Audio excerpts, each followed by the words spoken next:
Let me guess. You wake up and think, today I'm finally going to study.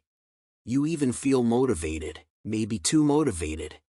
Then you sit down, open the book, open the laptop. And suddenly, your brain goes blank, your chest feels heavy, your phone looks really interesting. 5 minutes ago you wanted to change your life.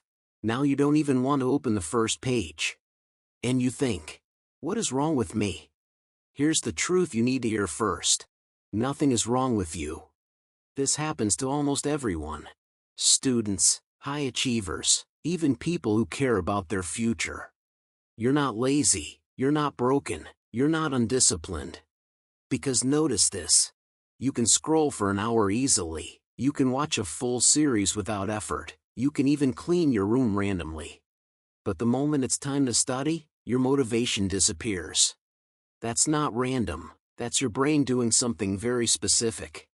Most people think, I just don't have motivation. I need more discipline. I'll study when I feel ready. So they wait.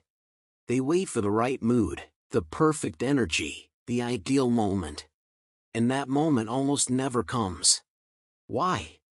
Because motivation is not dying randomly, it's being shut down. Here's the real reason your motivation dies the moment you sit down. Your brain sees studying as a threat. Not logically, biologically. When you sit down to study, your brain instantly predicts. This will be hard. This might take forever. What if we fail? What if this proves we're not good enough? And your brain hates uncertainty. So it activates the same systems it uses for danger: stress response, avoidance behavior, emotional discomfort. This happens before you even start. So motivation doesn't disappear because you're weak. It disappears because your brain is trying to protect you from mental pain, effort, potential failure. Your brain chooses comfort now over progress later. That's why scrolling feels safe. That's why procrastination feels relieving. That's why I'll start tomorrow feels calming. Not productive, but calming. Here's the most important line in this entire video. Your brain doesn't resist work, it resists starting. Starting is where uncertainty lives, fear lives, and pressure lives. Once you're in the work, things usually feel fine. But the brain doesn't know that yet, so it panics early. Think about this. Opening the book feels harder than reading the page. Opening the assignment tab feels harder than doing the question. Standing up from bed feels harder than actually moving. That's not because the task is impossible, it's because the brain hates the transition. That moment between comfort and effort, that's where motivation dies. So what do? You stop asking your brain for motivation. And you stop scaring it with big promises. Instead, you do 3 simple things. Step 1. Shrink the task. Don't say I'll study for 2 hours. Say, I'll open the book. I'll read 1 page. I'll write 1 sentence. Step 2. Remove the threat. No pressure to finish. No pressure to be perfect. No pressure to feel motivated. Tell yourself, I'm allowed to stop.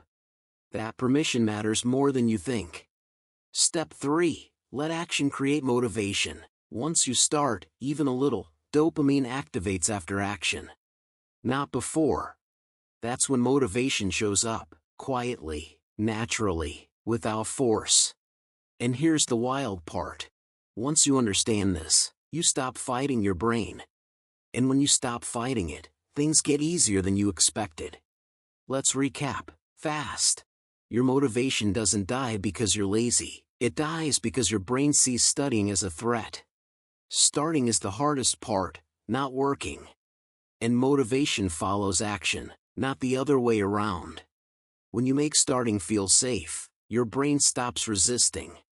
And slowly, you become someone who starts. So tonight, don't promise a perfect study session. Promise 5 minutes, open the book, start messy. And just see what happens. If this helped you even a little, try it today. We're not trying to be perfect, we're just trying to begin. Let's level up together.